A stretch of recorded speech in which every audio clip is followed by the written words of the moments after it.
Claudio Sin, ¿cómo vos ves la situación? Que tenemos que tomar más recaudos, porque ya hay un 12% de casos, como mínimo, yo creo que hay bastante más, de circulación comunitaria, digamos. Ya no es gente que viajó, o contactos de gente que viajó, contactos de contactos, sino hay mucha gente ya caminando por la calle que tiene coronavirus en un estado presintomático o sintomático muy leve y que no atribuye lo que él siente al coronavirus y entonces lo está esparciendo por todos lados. Se llaman difusores en realidad. Y esto significa que tenemos que tomar más recaudos. Recaudos de barrera, como usar barbijos en forma casi permanente cuando salimos de casa, la más frecuencia del lavado de manos y claramente la distancia social de un par de metros es indispensable. Estamos entrando en las 3 semanas más críticas de la evolución de la pandemia aquí en Argentina, a partir del lunes, les diría. Cuando vos decís la situación más crítica, Claudio, ¿cómo lo podemos tomar? ¿Es conveniente, es correcto la cuarentena? ¿Está bien tomada la medida?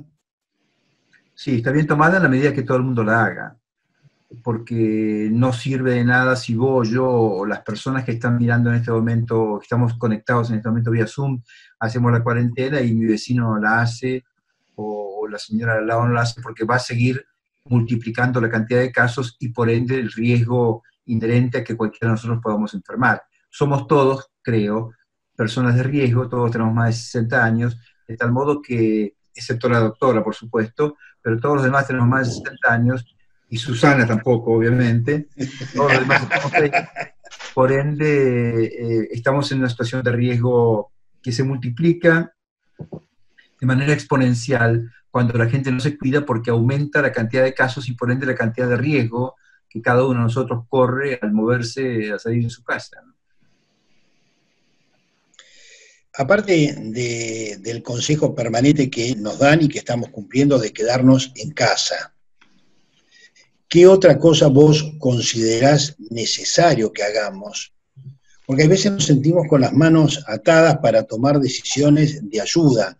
Nosotros estamos haciendo un proyecto de compra de barbijos, de unos mamelucos, de kits para los hospitales.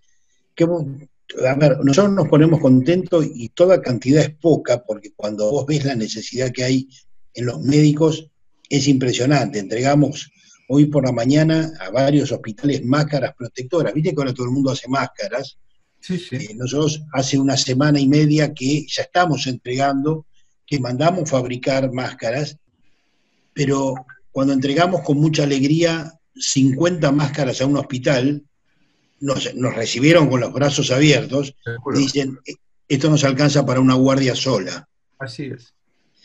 Les pongo como referencia el Hospital Fernández, que está acá a 2 cuadras. Hoy tengo un par de jefes de servicio, el director es amigo mío, trabajó conmigo, fue subalterno mío, y uno de los jefes de servicio me dice, mira, para sacar un simple N91, un simple barbijo quirúrgico de 3 capas, etcétera, tienen que ir al suministro, a la oficina de suministros y firmar un papel para sacar un barbijo. Ustedes se dan cuenta que la situación está bien. La ciudad de Buenos Aires en particular, yo lo he dicho muchas veces, la tomo como modelo porque Fernán Quirós debe ser el único tipo que sabe algo de todos los ministros de salud que hay en la República Argentina. Pero Fernán es una persona destacada en este tema. Pero también hay un tema de tiempo para comprar cosas, de tiempo para que te las entreguen, de tiempo para conseguirlas, que va en contra de la pandemia y la pandemia en Argentina, o el episodio argentino de la pandemia, que claramente viaja mucho más rápido que la posibilidad de suministrar elementos de bioseguridad. Por ende, lo que ustedes hacen es maravilloso.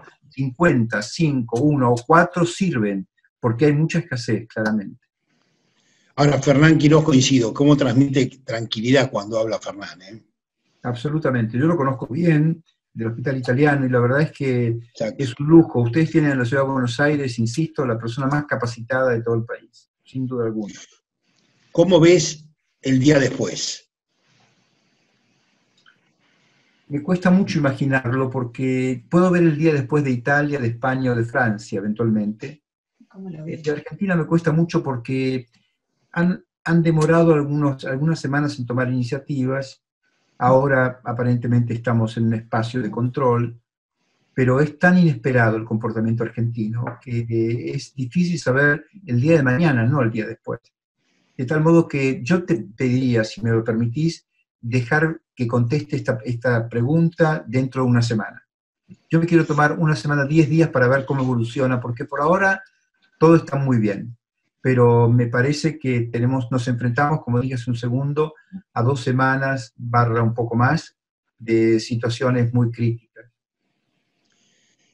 Claudio, si alguien conoce Italia por una cuestión de tu actividad política, sos vos, un hombre que ha sido senador de los italianos en el exterior. ¿Qué pasó en Italia? Pasó algo curioso, porque en realidad el mundo occidental creyó que China, con estas medidas de supresión tan bruscas que tomó, me parece que se me cortó. ¿Estás todavía en el aire? Así. ¿Me escuchan? ¿Me escuchan? Sí, perfecto. Sí, alguien que está entrando es. Ok. Perdón. No, todo bien. Decía que en esta historia de China controlando el fenómeno de la pandemia, de aquel momento la epidemia, el brote epidémico de coronavirus, en realidad todo el mundo occidental confió en que China iba a poder controlarlo, porque mirábamos admirados a un país que siempre había escondido cosas, ahora mostrándonos una estrategia de control del brote epidémico nunca visto y para nosotros altamente eficiente. Claro, no contamos con el hecho de que los chinos se mueven mucho, dado el comercio que tienen con todo el resto del mundo, tienen un intercambio de gente muy importante y esto claramente con Italia, que es mucho más importante el tráfico de chinos que el que puede tener Francia o España, Italia se convirtió en un foco propicio para difundir la enfermedad. Yo insisto, la sensación de Occidente fue, bueno, los chinos están haciendo las cosas bien, lo van a controlar. Está bien, lo controlaron, claramente, pero a costa de haber difundido el virus por todo el mundo, porque lo que no hizo en el momento oportuno fue cerrar sus fronteras. Impidió que llegaran vuelos de Europa, pero siguió un movimiento de chinos en el mundo muy importante. Italia se convirtió en la China de Europa, porque Italia fue la difusora del tema en toda Europa. De hecho, los primeros casos en Francia, en España, en Portugal, en Irlanda, en Alemania, en Austria, fueron casos italianos. En Suiza, por ejemplo, tiene una frontera común con Italia, ustedes lo saben muy bien, donde pasan 50.000 personas por día que son jornaleros italianos que trabajan en Suiza. Eso no lo suspendió, nunca lo cerró, entonces entró rápidamente a Suiza también el virus y de ahí a Austria y compañía. Fueron fenómenos que, subestimamos sencillamente porque no teníamos idea de esta gran difusibilidad que tiene el virus. Bueno, y podemos abrir a las preguntas, Claudio. Que hagan por chat las preguntas y las lee Susana. Sí, señor. Yo, como vinieron 2 en privado, por favor, las preguntas las ponemos para que las lea Susana en el grupo general. Aprovechamos la pregunta de Judith Pérez. Judith es odontóloga de la provincia de Formosa, la esposa del gobernador de aquel distrito, y hay varios odontólogos en línea, entre ellos la doctora Martínez. Pregunta, los cuidados y prevención ante esta situación que deben tener los odontólogos. Yo, si me permitís, le voy a pedir a Judith que me cuente algo, porque estamos todos muy extrañados que Formosa no tenga casos. No nos queda muy claro por qué Formosa tiene 0 casos. ¿Ahí me escuchan? Ahora le escucho. ¿Cómo le va? Buenas noches, doctora. ¿Cómo le va, doctor? ¿Qué tal? Miren, es un dilema Formosa. En Formosa no hay dengue, no hay coronavirus. Por eso. Entonces no tiene que tomar. ¿Sabe qué? Yo vivo a media cuadra del Hospital Central. Se muere gente a patadas. Mira. O sea, es mentira. Estamos todos acá. Acá nadie puede decir nada. Nada de nada. Estamos acá, los odontólogos nos tienen así para afuera. Uno no puede opinar. Hay dengue, hay gente que vino de afuera. Tenemos Paraguay acá cerca, la frontera, Alberdi. Tenemos mucha gente, tenemos intercambistas, tenemos extranjeros que vienen, o sea, no se sabe, porque acá no falta insumo, doctor, ¿eh? No. No falta insumo, bueno. No, acá hay todo. Acá hay todo, para el gobierno, pero sí hay. Hay falta en los hospitales de colegas que tengo, pacientes también médicos que dicen que en el distrito 8, de acá del circuito 5, preparan, hacen barbijos con servilletas de papel y 2 gomitas, 2 banditas, porque no hay. Pero acá en Formosa no falta nada. O sea, el discurso oficial, la versión oficial es que hay de todo. La versión real es que falta de todo. Exactamente. Y además no cuentan casos, evidentemente, porque sigue teniendo 0 casos. Está prohibido hablar acá. Está prohibido. Está prohibido. Estamos en Disney acá. Claro. Es así. ¿Cómo quiere que le pide que se cuida, que le cuente cómo debe cuidarse si no hay ningún problema en Formosa? No, sin palabras. Viernes, sábado, domingo, todo el fin de semana. Imagínense, Formosa es chico, salieron todos los jubilados a cobrar, salió toda la gente a cobrar. Yo hoy fui a atender una urgencia y parecía un sábado Formosa, el centro. Así que no sabemos qué hacer, solamente cuidarnos. ¿Qué recaudos tomó cuando fue a atender esta urgencia? Me puse, como yo hago mucha cirugía, me puse el kit quirúrgico, el camisolín, la cofia, doble guante porque soy fantástica, barbijos y por supuesto el que viene lo rocío con lisolfón. Claro. Yo otra vez, todo, no, y solamente a puerta cerrada. Tengo un policía, como estoy al lado del diario, mi consultorio, un policía que cuida, o sea que solamente una sola persona entró y nada más. Fue nada más que la urgencia y se fue. Yo agregaría que, bueno, que la persona que entre también le ponga un poco de alcohol gel en las manos o le haga lavar las manos al paciente, no a usted, obviamente. Sí, no, obvio, doctor, lo rocié completo. No. Es lo que corresponde, eso es lo que hay que hacer, porque claro, sí, no sabe, si encima no testeamos a nadie, claramente cualquiera puede ser portador, ¿no?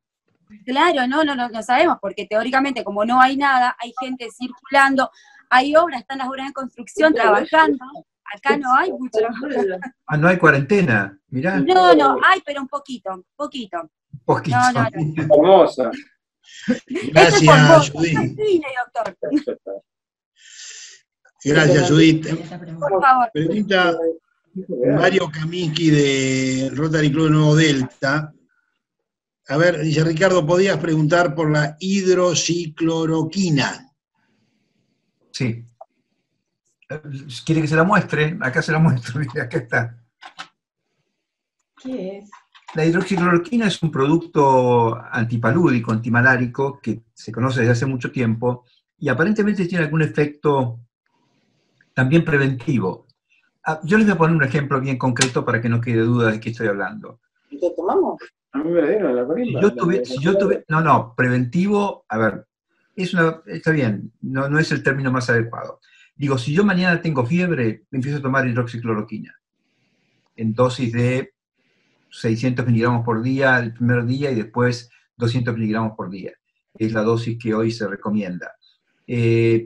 Con la chance de que no me haga nada, primero, o con la chance de que realmente me sirva para algo. Nadie sabe decírmelo. Si mañana le pregunto al mejor infectólogo del mundo o al mejor epidemiólogo del mundo, no va a poder contestar las preguntas que ustedes me hacen. Pero desde el punto de vista de lo que recogí en todo este tiempo, pues vengo siguiendo la epidemia desde los primeros días de enero, en realidad, les quiero contar que yo trabajé para la provincia de Hubei, comunicando lo que ocurría en Argentina, de tal modo que siempre tuve información muy calificada directamente de China, porque el gobierno chino nos contrató a 2 periodistas científicos para que explicáramos qué estaba haciendo China, de tal manera que siempre tuve información calificada. Y si bien ellos no fueron los pioneros en el uso de hidroxicloroquina, de todas maneras yo la tendría a mano. Si yo persona mayor, me tendría una cajita de 30 comprimidos a mano, solo por las dudas. Hay una muy fuerte experiencia en el uso de hidroxicloroquina más acitromicina, que es un antibiótico que todos conocen, por supuesto, en combinación resulta más efectiva todavía. El único recaudo que hay que tomar con la hidroxicloroquina o con la cloroquina es hacerse un electrocardiograma, o tener presente si hay un electrocardiograma hecho recientemente, porque hay un síndrome, una patente electrocardiográfica que se llama síndrome del QT prolongado, y realmente esta pastilla, cuando uno tiene eso, puede provocar un problema cardíaco serio. A ver, Susana. Sí. Bueno, voy a leer las preguntas. Hola, Claudio. Voy a leer las preguntas, que son varias, las Hola, que Susana. trato de juntar por ahí algunas. En este caso nos pregunta Carolina Soca, ¿qué opinión tenés respecto de la vacuna antigripal y contra la neumonía, ¿no? Para los adultos mayores y las personas de riesgo? Por supuesto, que hay que aplicársela, hay que aplicarse la vacuna, las dos, se pueden aplicar simultáneamente, no hay ningún problema, uno en cada brazo, la antigripal y la antineumocóxica, y hay que hacerlo. Yo me vacuné ya hace 10 días. Esto todos tenemos que hacerlo, porque bueno, ustedes dirán, bueno, pero ¿qué tiene que ver el coronavirus con la gripe estacional? En realidad nada, pero yo prefiero tener una sola, si tengo algo, que sea una sola cosa, no que se sume además la gripe estacional o que me genere, como ocurrió en Italia en muchos casos, que ya habían pasado en la temporada de gripe de influenza, bueno, después tuvieron coronavirus. Hubo mucha gente que tuvo la gripe estacional más el coronavirus después, ¿no? Y esto claramente potencia el efecto nocivo del coronavirus. De tal modo que hay que vacunarse, sin duda. Las dos vacunas hay que dárselas. Gracias, Claudio. Me están preguntando si la OMS demoró la declaración de pandemia. La OMS demoró la declaración de pandemia, sí. Primero estuvo jugando con una emergencia sanitaria mundial, después primero con una alerta, después una alerta más serio, y finalmente el 13 de marzo declaró pandemia al coronavirus. Los países, muchos de ellos, Argentina en particular, se aferró mucho a los protocolos de OMS, lo cual yo critiqué mucho esa historia de Ginés González García subestimando la llegada del virus. Ustedes lo han escuchado, lo han visto seguramente, y porque cada vez que yo le decía algo, me decía, bueno, pero los protocolos de OMS dice que no hay que, bueno, los países que no siguieron el protocolo de OMS están más protegidos que el nuestro hoy. Gracias, Claudio. Bueno, pregunta también si sería lo ideal que la cuarentena siguiera el mes de mayo acá en Argentina, que se extendiera, ¿no? Sí, entendí perfectamente. Esto es tan dinámico, como dice todo el mundo, que yo esperaría 15 días a terminar con esta etapa de la cuarentena para ver si vale la pena prolongarla más. Dependerá de cómo evolucione la famosa y tan conocida ya curva epidemiológica de impacto sobre el sistema de salud. Depende. Está previsto que Argentina tenga, como ustedes han escuchado también seguramente, un pico entre el 2 de mayo y el 5 de mayo. Yo creo que se va a adelantar ese pico, porque hace más frío, claramente ustedes lo están sintiendo, salvo Formosa, que debe tener también un clima que Instran determina. En el resto del país la temperatura está bajando, así que esto seguramente acelere la circulación del virus. Otra de las preguntas, Claudio, es si los medios solo nos alarman o se puede confiar en la información que están otorgándonos. Me parece que hay demasiado médico opinando alrededor de este tema, y si bien todos estamos aprendiendo la evolución del coronavirus, de esta pandemia en particular, hay algunos que tenemos más experiencia que otros. A veces por la edad, yo gestioné la epidemia de gripe H1N1 en la provincia de Buenos Aires, de tal modo que y ahí se nos murió mucha menos gente que lo que moría habitualmente y cada año por gripe estacional, de tal modo que alguna cosa hicimos. Otros opinan, de pronto aparece gente que yo no vi en mi vida, en ningún circuito de sanitaristas, que aparece opinando como si supiera mucho más que nadie. Y la verdad es que a veces la información es calificada y a veces no. Solo quiero aclararles esto porque hoy lo comenté en televisión. Yo recibo algún reproche, bueno, pero usted dijo hace un tiempo que tal cosa no iba a ocurrir o que tal cosa no tenía que ver, pero que esto cambia. La medicina es una ciencia absolutamente especulativa, vamos aprendiendo sobre la marcha, y lo que dije hace 2 semanas de pronto no corresponde a la realidad de hoy, de la evolución de la pandemia de coronavirus. Hace 3 semanas nadie pensaba que los asintomáticos podían contagiar, OMS aseguró que no, y resulta que hoy el 20% de gente digamos, el 20% de portadores son asintomáticos. Bueno, vamos aprendiendo. Ahora, hay algunos que no quieren aprender, entonces siguen repitiendo temas, como por ejemplo el virus vuela, o el virus hace tal cosa, y la verdad que esas son inexactitudes que desconciertan a la gente. Me parece que debería... A ver, esto ocurre porque no hay una comunicación, dicho esto con todo respeto, no hay una comunicación oficial en el área de salud creíble, porque como cayó en desprestigio Ginés, por las cosas que dijo, es muy complicado creerle a un ministro que dice, bueno, no importa lo que está pasando con el coronavirus, yo me ahorré tantas muertes por accidentes viales. Claro, si nos tiene a todos encerrados en la casa, accidentes viales no va a haber seguro, y muertos por ello mucho menos todavía, de tal modo que esas apreciaciones fueron descalificando la figura del ministro como comunicador, motivo por el cual hoy la gente, hay un espacio abierto que llena cualquiera. En la época de la gripe H1N1 éramos 2 personas las que comunicábamos, Sergio Massa como jefe de gabinete y yo como ministro de la provincia de Buenos Aires, que tuve la mayor cantidad de casos, porque además como ministro de Salud de Nación estaba en ese momento la licenciada Ocaña, y ella no era médica, entonces no tenía calificación en términos de discurso médico para contar las cosas, y el doctor Lemus en la ciudad de Buenos Aires.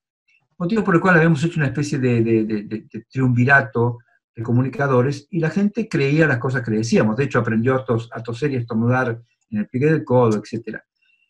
Hoy no tenemos una figura así, y no lo digo por mí en particular, lo digo porque me gustaría que el ministro fuera el que comunique el tema de salud, y no solo el presidente de la República, y creerle a él. Pero bueno, tiene esta particular circunstancia, motivo por el cual ese espacio lo llena mucha gente, y por ende, para contestar la pregunta de Susana, yo no sé si todos los medios son creíbles.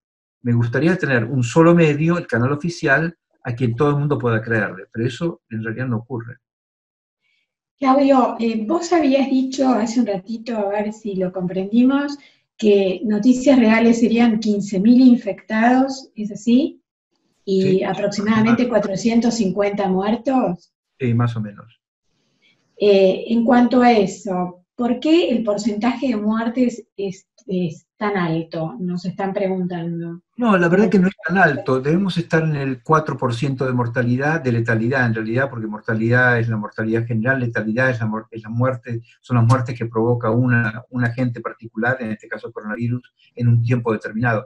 No, para que tengan una idea comparativa, Italia tiene el 11% de tasa de letalidad, España tiene el 10%, Estados Unidos tiene el 3%, Alemania es la única que tiene 0.6, 0.7, pero los demás países, la media mundial debe estar en el 4.4% de tasa de letalidad, y estamos ligeramente por debajo de esa tasa, así que estamos bien, en términos de cantidad de gente que muere, estamos bien, estamos en la media mundial, digamos.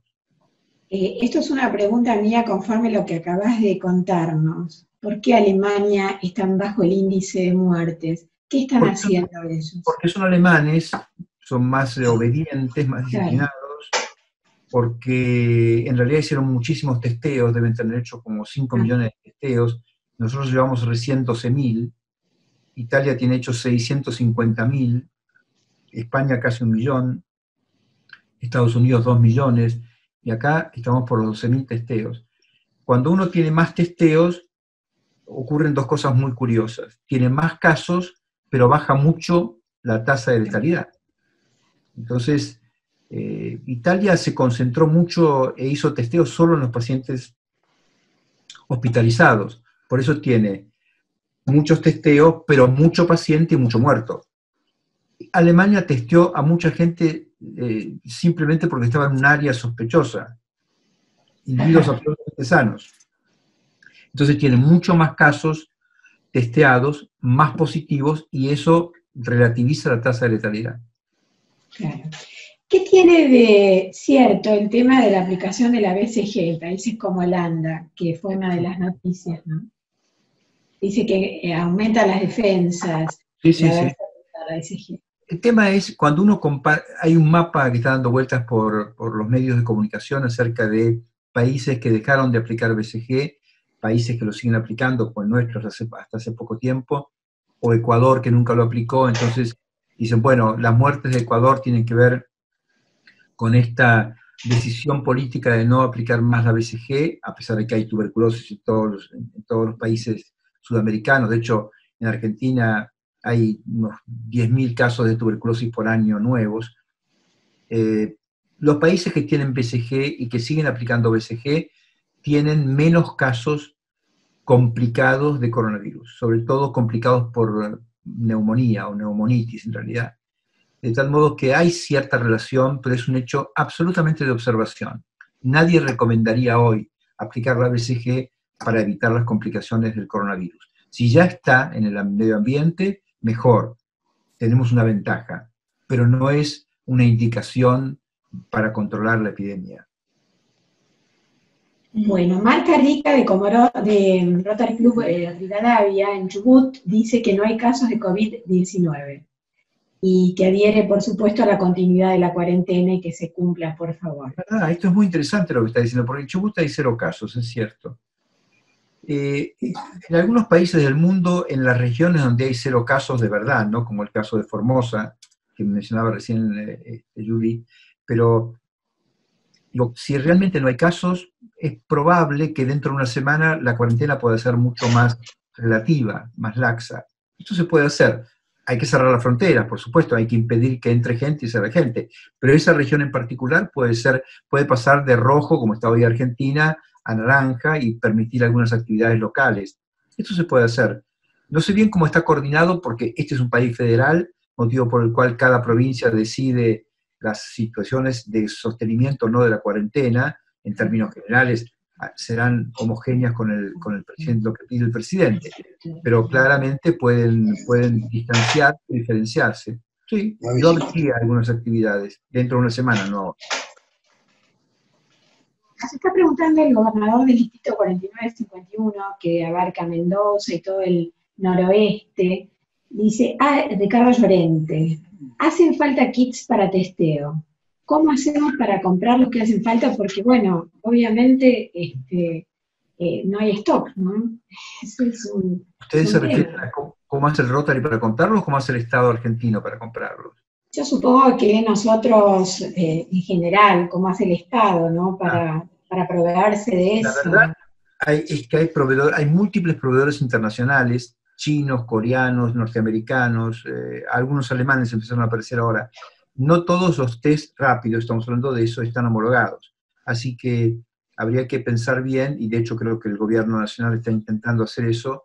Primero, si hay algún desarrollo local, que hay alguno muy incipiente. Pero la verdad es que proveedores en el mundo hay. Tenemos que buscar los que son homologables, los que son más confiables, ¿no? Y de eso se hace cargo el gobierno nacional. Porque decidió el gobierno, por algún motivo que yo no entiendo bien, concentrar en el Ministerio de Salud la compra de respiradores o la producción de respiradores, de ventiladores en realidad, y la compra de kits. ¿Dónde los están comprando? No lo sé, porque no lo dicen simplemente. Y a mí no me cuentan nada, les quiero contar que a mí, en particular, a mí Ginés no me quiere mucho, así que no me cuenta nada. Claudio, hay dos preguntas también que me hacen. Una, el famoso mito, ¿se escapó del laboratorio esto? No, de ninguna manera. No hay ninguna alternativa. Y segundo, me pregunta también otro profesional, Walter D'Alessandro, a ver, sobre la investigación de la ivermectina. Ivermectina es un producto ecto y endoparasitario de veterinaria, de mucho uso en veterinaria. Sí. Que en realidad hay un estudio de investigación sobre células, cultivo de células.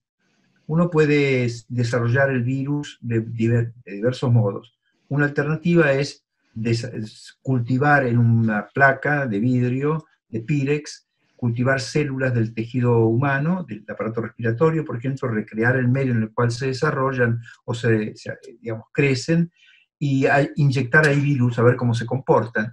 Y la ivermectina inhibió de alguna manera el crecimiento o la reproducción o la multiplicación, si ustedes quieren, del virus. Pero es solo un hecho de un estudio de laboratorio. Yo no usaría el producto hoy en el ser humano. De hecho, tiene contraindicaciones formales, así que me parece que es una linda experiencia para contar, pero no es como la hidroxicloroquina u otros productos parecidos que se pueden utilizar en el ser humano. Esto yo no lo usaría. Acá Santos de Pine dice antes que nada un gran saludo a Claudio. Viejo compañero y colega, y además compartimos especialidad, ambos somos nefrólogos. Dice, sin duda uno de los referentes más importantes en salud del país. Bueno, pide tu opinión sobre el tipo de barbijo que debe usar la población general, no el equipo de salud. Bueno, ante todo un abrazo a Santos, insisto, lo conozco desde hace algo así como 40 años o algo por el estilo. ¿Se conocen de la escuela primaria? Del jardín de infantes. Ya debo reconocer, como todos sabrán, que en nuestra época no había jardines de infantes, así que es una doble mentira. Pero la idea es usar la tela, usar un poco de ingenio, hay 1000 tutoriales en YouTube, lo que quieran. Las telas más importantes son el algodón, la friselina, y hagan lo que quieran. Las telas van, a ver, lo voy a plantear al revés, si me permitís, Santos. La primera, la que menos filtra es la seda, después el lino, y de ahí para arriba la tela que quieran. El algodón seguramente es la tela que mejor barrera hace, si uno fabrica un barbijo de 3 capas, por ejemplo, como sugiere el Centro de Control de Enfermedades de Estados Unidos, que es algodón, filtro de cafetera y friselina. Se cose todo y se lo usa como barbijo. Interesante, puede ser una alternativa válida. Gracias. Los respiradores, nos está preguntando Osvaldo Lazzati, que es el hospedador hoy, el anfitrión, ¿sirven los que tenemos o hay que comprar otro tipo de respiradores, perdón, y dónde, en su caso, ¿no? ¿Dónde deberíamos comprarlos? Esa es una buena pregunta. Están hablando de los respiradores, digamos, lo que nosotros llamamos respiradores para intubar y para asistir desde el punto de vista ventilatorio a la gente que tiene insuficiencia respiratoria. ¿A eso se refiere? Sí. Entonces es una muy buena pregunta, porque la verdad es que nadie pregunta qué tipo de respirador hay que comprar. Yo les cuento cómo funciona la neumonitis por el coronavirus. La neumonitis por el coronavirus hace un encharcamiento tal en los pulmones por una serie de reacciones inmunológicas y químicas que los pulmones se convierten en como 2 bloques de cemento. Entonces, el respirador que hay que aplicar es un respirador que no solo mande flujo, sino que volumétrico, sino que ese volumen de oxígeno lo mande a mucha presión para vencer la resistencia que crea el pulmón, o que crea en el pulmón la neumonitis bilateral por coronavirus. No es una pulmonía que toma una parte del pulmón, la otra parte queda intacta y uno puede asistir solamente con ventilación, aprovechando la parte del pulmón que queda sana. Acá no queda pulmón sano. Entonces hay que vencer una resistencia muy grande y son respiradores muy particulares que tienen que tener, insisto, además de flujo, tienen que tener mucha presión y son equipos mucho más sofisticados que un ventilador, que un respirador convencional de los que vemos en terapia intensiva. Es cierto, y son los más caros, por supuesto, obviamente. ¿Y esos dónde se pueden adquirir? Bueno, sabemos que debe haber muchos productores, pero en este momento... No, Susana, no se pueden adquirir porque el Ministerio de Salud, como dije hace un ratito, tiene monopolio del ingreso de respiradores al país o de la producción local. Así que el Ministerio de Salud ha decidido que cualquier respirador que entre a la Argentina tiene que pasar por el Ministerio y ellos lo distribuyen de acuerdo a un coeficiente de población que han establecido como razonable para esa distribución. Así que si ustedes quisieran comprar un respirador, supongamos hipotéticamente, y regalárselo al hospital tal o cual, debería pasar por el Ministerio de Salud y él decidir dónde se deriva o dónde llega ese respirador. Muchas gracias. Me están preguntando aquí si quien tuvo hace muchos años el síndrome de, no sé si lo diré bien, Guillain-Barré, ¿es conveniente que se aplique la vacuna antigripal? Absolutamente sí. ¿Mujeres embarazadas? Sí, mujeres embarazadas también, por supuesto. Hay un solo caso de Guillain-Barré asociado a coronavirus. En la literatura, hasta ahora, hay un solo caso claramente asociado a Guillain-Barré a coronavirus. Y esto tiene que ver con lo siguiente. Cuando el coronavirus provoca como primer síntoma anosmia, la pérdida del olfato y la pérdida del sabor, no del gusto, el virus puede alternativamente, en lugar de bajar a los pulmones, meterse en el cerebro por la vía del nervio olfatorio. Y eso puede generar desde una meningoencefalitis, que no está descrita hoy para el coronavirus, hasta un Guillain-Barré. Ese es un tema serio, pero insisto, hay un solo caso sobre 1.000.000, hoy 600.000 casos y 90.000 muertes, de tal modo que es absolutamente despreciable la posibilidad que el coronavirus provoque un Guillain-Barré. Sí, es cierto, Claudio, yo hoy estaba mirando en las noticias, acabas de hablar de que uno pierde el gusto, decían que se perdía el olfato y que estaban haciendo unos test con vinagre, no me acuerdo si en Corea, creo que en Corea. En Corea, ¿no? Hay una cantidad importante de casos. Hoy pusimos en el canal un paciente argentino que trabaja para Naciones Unidas y que vive en Nueva York, que tuvo como primeros síntomas, no fue el primero, pero como síntomas más relevantes, la pérdida, se pierde el olfato y se pierde el sabor, no el gusto. El gusto tiene que ver con la lengua, por supuesto, y son los gustos convencionales. Pero el sabor de las cosas tiene que ver con el, digamos, con el espacio olfatorio que está en el techo de la nariz. En realidad, cuando el virus se acantona allí, porque el virus entra por la nariz y se lleva por delante, por ejemplo, el espacio donde está estos 5 centímetros cuadrados, donde están las células olfatorias. Y la verdad es que a veces se acantona allí, se acomoda ahí, y provoca esta desaparición del olfato. En principio se recupera, después que pasa, digamos, las 3 semanas de coronavirus, de evolución de coronavirus, el olfato se recupera. Si uno no lo recupera, eventualmente hay toda una estrategia de reeducación del olfato que se puede poner en práctica para poder recuperarlo meses después, pero se puede recuperar. En cuanto a... Es un síntoma que en principio fue, cuando había pocos casos, fue prácticamente despreciable, ocurría en el 2% de los casos. Hoy hay algunos expertos que dicen que ya ocurre en el 20% de los casos. El tema de esta base americana de Corea del Sur, que para ingresar a la base te hacen oler vinagre a ver si tenés pérdida del olfato, en realidad no tiene que ver con el olfato, el vinagre, sino con el gusto. Se equivocan en la forma, pero la intención es determinar si alguien que no tiene ningún síntoma más que la pérdida de olfato no se ha dado cuenta que tiene coronavirus. Entonces, el punto no es que no entre a la base, el punto es que sepa que tiene coronavirus. Gracias, Solo para aclarar, Susana, el coronavirus es el agente que se llama SARS-CoV-2. La enfermedad que provoca ese agente se llama COVID-19, que significa Coronavirus Disease de 2019. Ok. Están preguntando acá si tienen una idea de que si en breve se tendrá la vacuna, porque bueno, todos escuchamos lo que sucedió en el Malbrán, que hubo un avance sobre algo que no sabemos, pero bueno, todos estamos preocupados por este tema de la vacuna. ¿Vos opinás ¿qué opinás sobre esto? No va a haber vacuna. Como mínimo hasta marzo del 21 no va a haber ninguna vacuna. Olvídense de eso. Nosotros este año lo vamos a pasar a los ponchazos, pero sin vacuna. Hoy la vacuna es el barbijo, el distanciamiento y el lavado. No hay vacuna, ni va a haber vacuna antes del fin de año disponible. Más allá de estas versiones exóticas que corrieron, y que a mí me sorprendió, porque en realidad les quiero contar, yo deseché cualquier versión de una vacuna rápida porque no hay forma de hacerlo a escala mundial.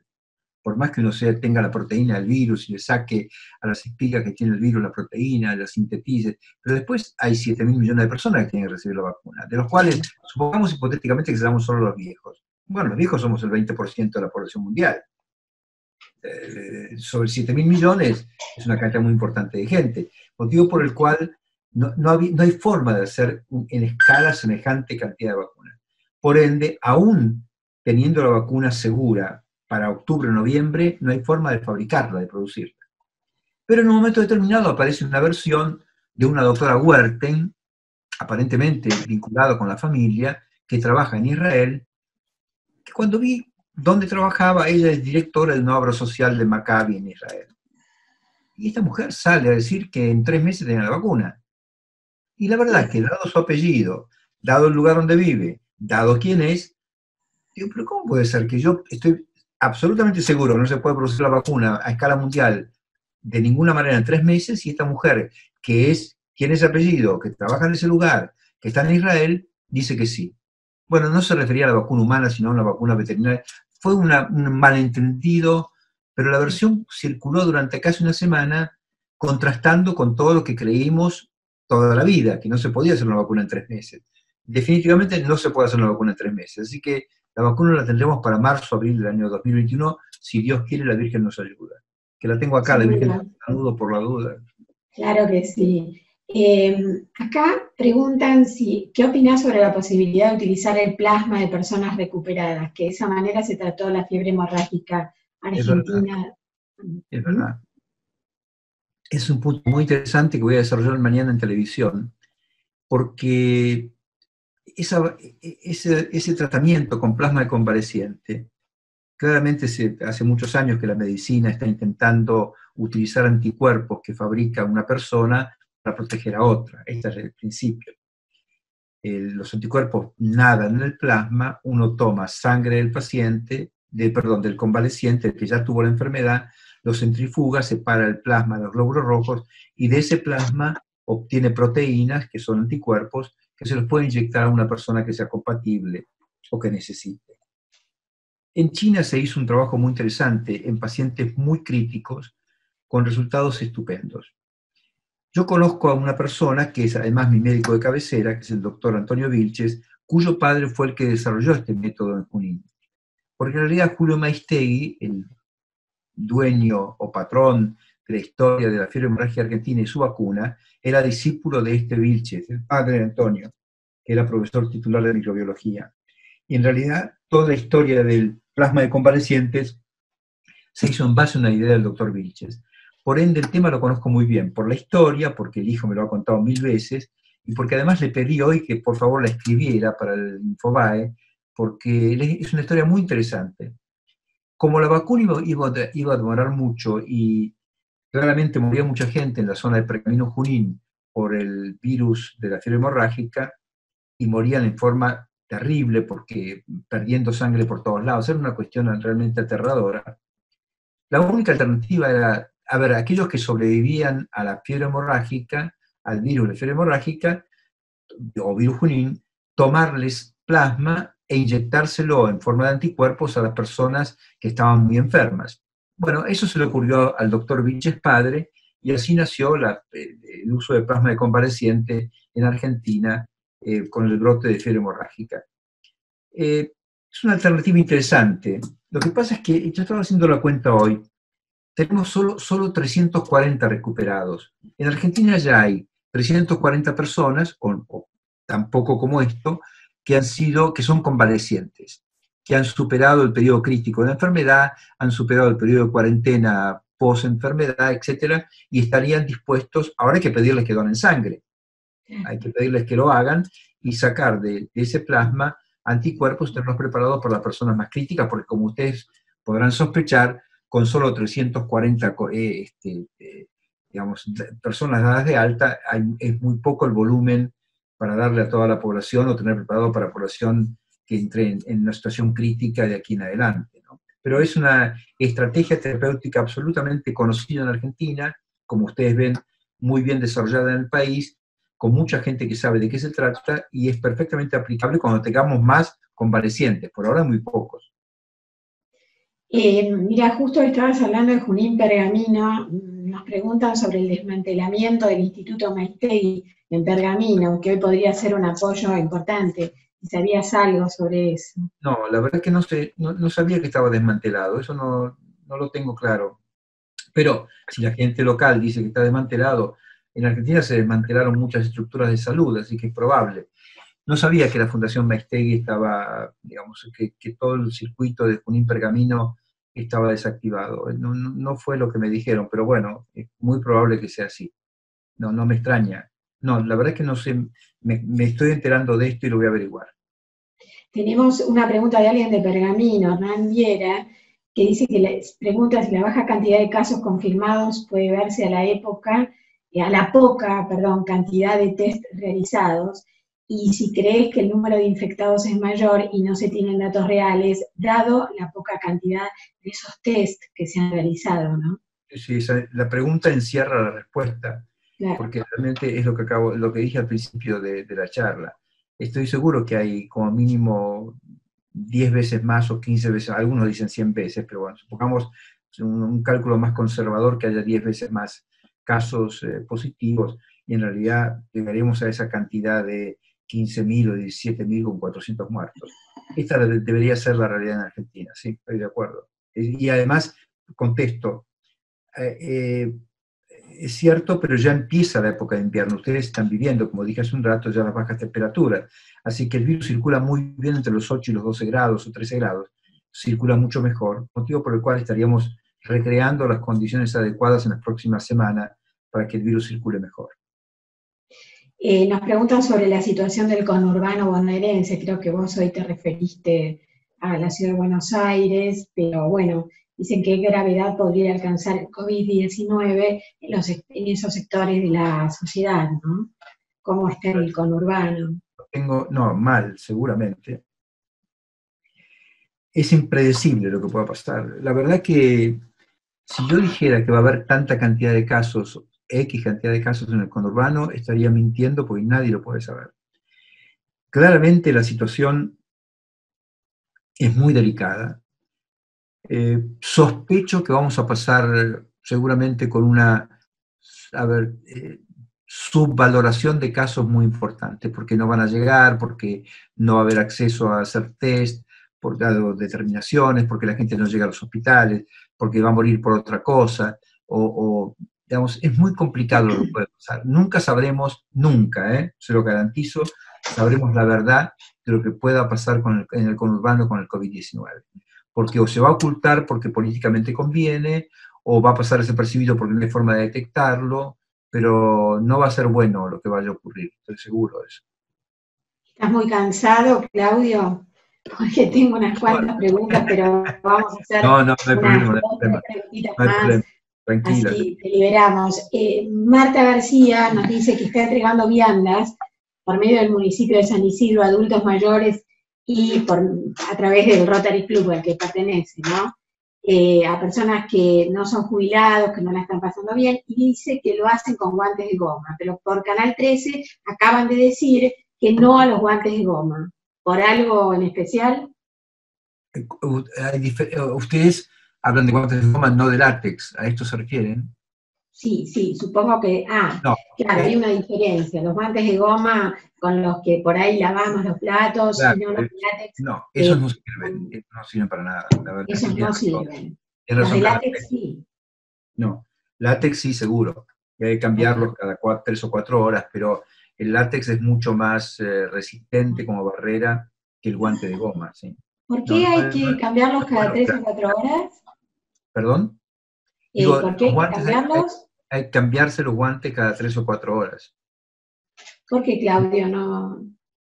Claro, si ustedes están entregando viandas, sí, usan guantes de látex, cada 3 o 4 horas hay que cambiarlos, hay que sacarlos y ponerse un par nuevo. Eso es muy importante, claro que sí. Porque si no termina transmitiendo el virus dura en el látex 8 horas, así que si nosotros hacemos mucha manipulación de objetos y después no nos cambiamos los guantes, estamos transmitiendo el virus, ¿no? Hay que cambiárselo cada 4 o 5 horas, cada 4 mejor.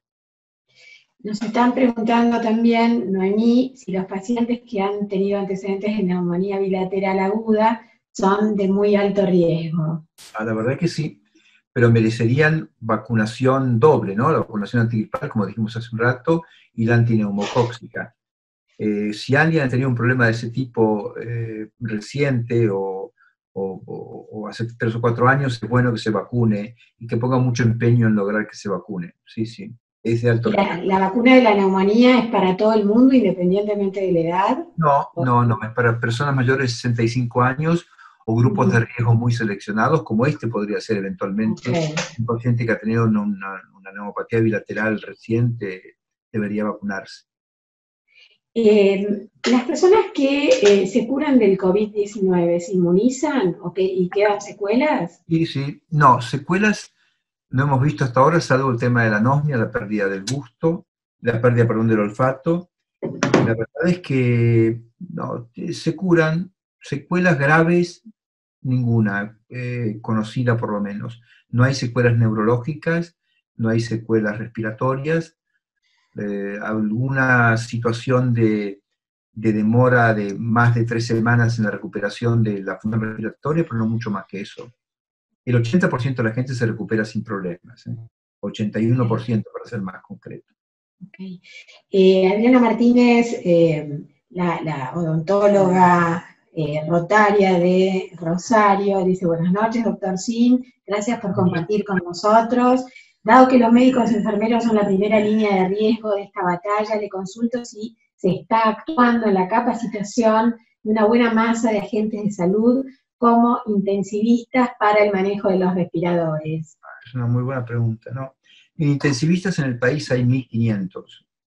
Habrá otro tanto de anestesistas, así que en el país tenemos unas 3.000 personas capacitadas para manejar como corresponde respiradores.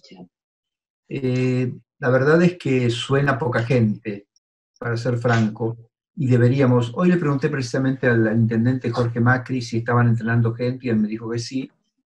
Yo creo que Vicente López probablemente lo haga, pero el tema es que a los intensivistas, en realidad, uno desanima el tema de terapia intensiva porque se les paga muy poco, hacen guardias muy, digamos, muy trabajosas, y la verdad es que no tenemos cantidad suficiente de intensivistas en el país. Esto es segurísimo.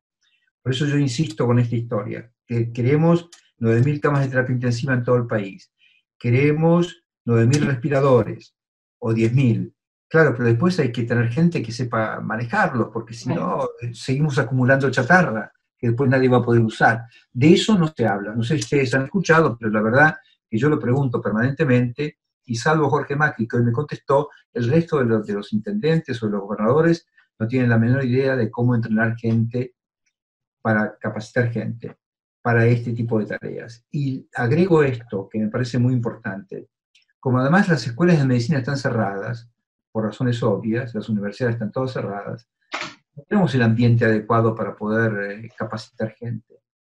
Por eso el otro día sugerí que hablaran con los anestesistas, que son los más capacitados para intubar y usar respiradores, para que ellos, la Sociedad Argentina de Anestesia, la AAA, nos dé una mano en capacitar gente. Hasta ahora nadie me escuchó. Pero bueno, yo seguiré insistiendo que realmente falta gente capacitada para manejar esto. Acá hay una médica, Vilma Padín, que nos pregunta, dice: como médicos, ¿cómo manejamos el resto de las patologías que existen concomitantemente con el coronavirus? ¿Hay algún proyecto sanitario para ese tipo de atención? No, no lo hay. Es la terapéutica de rutina para cada patología. Les quiero contar a la doctora que en orden de importancia las comorbilidades o las enfermedades preexistentes más serias para el coronavirus son la hipertensión arterial, la obesidad, obviamente la enfermedad pulmonar crónica, obviamente la enfermedad cardiovascular crónica, y yo le diría que no mucho más que esto, por supuesto los inmunodeprimidos, pero todos ellos tienen que ser manejados como se manejan de costumbre y agregar eventualmente, ahora sí, yo sugiero que si hay una persona que tiene coronavirus y además un par de preexistencias, un par de enfermedades previas, usar de inmediato hidroxicloroquina y acitromicina combinados al segundo día de comienzo de síntomas. Esto es lo que se está recomendando en el mundo en este momento. Ok. Claudio, me están diciendo ya 2 rotarios que el Instituto Maestegui no está desmantelado. Sí, le habían bajado la cantidad de recursos que le enviaban, pero nunca dejó de funcionar. Es lo que tenía entendido, pero bueno, yo no tengo información indirecta, pero le agradezco mucho a quienes dicen esto porque, está bien, puede ser que esté trabajando con menos recursos, pero está trabajando y seguramente va a ser de mucha utilidad para esto que acabo de comentar hace un rato. Hay varias personas que nos dicen que, tal como vos planteaste, que la vacuna difícilmente la tengamos antes de marzo del 2021, los cuidados que tendríamos que hacer aquellos que somos adultos mayores, bueno, obviamente serán los mismos que hasta ahora. No sé si con una cuarentena tan estricta, pero sí cuidarnos en muchísimos aspectos, ¿no? De acá en adelante y hasta que llegue la vacuna. Tenemos que cuidarnos el resto de la vida, estoy convencido de esto, hasta que llegue la vacuna, por supuesto. Pero esto significa mucho tiempo y para esto hay que reeducar, hay que cambiar hábitos, no hay ninguna duda. Motivo por el cual tendremos, sobre todo nosotros, tendremos que tomar el recaudo de tomar conciencia, perdón por la redundancia, tomar conciencia que es indispensable cambiar hábitos para poder sobrevivir decorosamente, si no, no la vamos a pasar bien, estoy seguro. Segurísimo. Me está preguntando si los asmáticos son de riesgo también. Sí, claro que lo son, sí, claro. Por supuesto. Okay. Me piden por favor que vuelvas a nombrar los medicamentos que habría que tener en el botiquín, por cualquier cosa.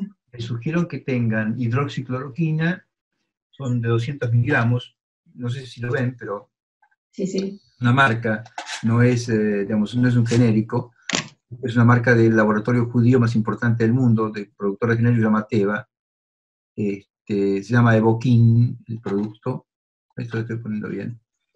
No es que quiera que compren esta marca, les muestro cómo viene, en comprimidos, 60 comprimidos, perdón, de 200 miligramos cada uno. Y acitromicina 500, acitromicina con Z 500. Es lo que yo debería tener, yo tengo en mi botiquín, y un poco de paracetamol para no caer en la tentación de tomar ibuprofeno, solo por las dudas. Pero paracetamol, hidroxicloroquina y acitromicina deberíamos tener a mano. Pero siempre con el consentimiento de un médico, obviamente. Bueno, y se les ocurra tomarlo solo, por supuesto. No, Ustedes me preguntan qué deberían tener. Bueno, esto deberían tener. Después el médico se encargará de suministrarlo como corresponde. La última pregunta es si la vacuna trivalente es igual a la llamada de 4 cepas. No, siempre es mejor la cuádruple, no es trivalente, es cuádruple o triple. La verdad, estamos hablando de la vacuna antigripal, por supuesto. Es mucho mejor la cuádruple que la triple. Cuádruples hay dos, una de origen australiano y otra francesa. Para el caso es lo mismo. Acá llegaron primero la australiana y ahora llegó la francesa también, así que como recomendación usen la cuádruple, no la triple. Ok. Bueno. Es formidable. Aparte de las felicitaciones que están llegando por chat, Claudio, la verdad. Cambia. Última. ¿Por qué no ibuprofeno y sí paracetamol? Esta es una historia que no está muy clara todavía, pero en un momento determinado de la evolución de la pandemia, el ministro de Salud de Francia salió a decir que era mucho mejor el paracetamol que el ibuprofeno, porque habían visto que la gente que tomaba ibuprofeno para controlar la temperatura, claramente tenían más complicaciones cuando la temperatura tenía que ver con el coronavirus. Así que fue una observación, pero como lo dijo un ministro de Salud de un país de primer nivel, la verdad es que todo el mundo le hizo caso. Hoy la OMS está revisando la historia del paracetamol y ibuprofeno, no encuentra tantas diferencias en la estadística mundial, pero de todas formas yo les sugiero también, como recomendación particular, que usen paracetamol en lugar de ibuprofeno. Yo tengo una última pregunta.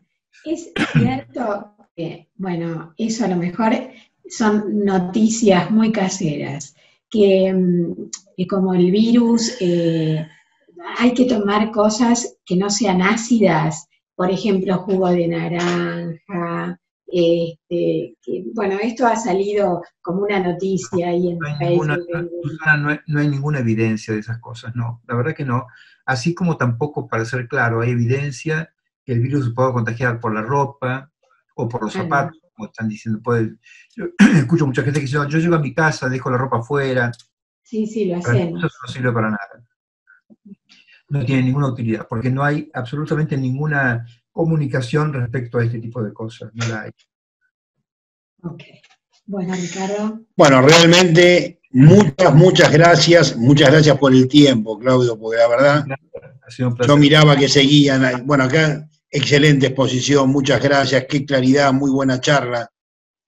¿Qué voy a decir que no, y qué van a decir que no conozca? Y la verdad que te agradezco infinitamente, Claudio. No sabes cuánto te quiero, Ricardo, y cuánto quiero a Susana, así que muchísimas gracias por darme esta oportunidad de tomar contacto con el Rotary. Saludos a Alberto Imposti en particular, y a Santos de Pine.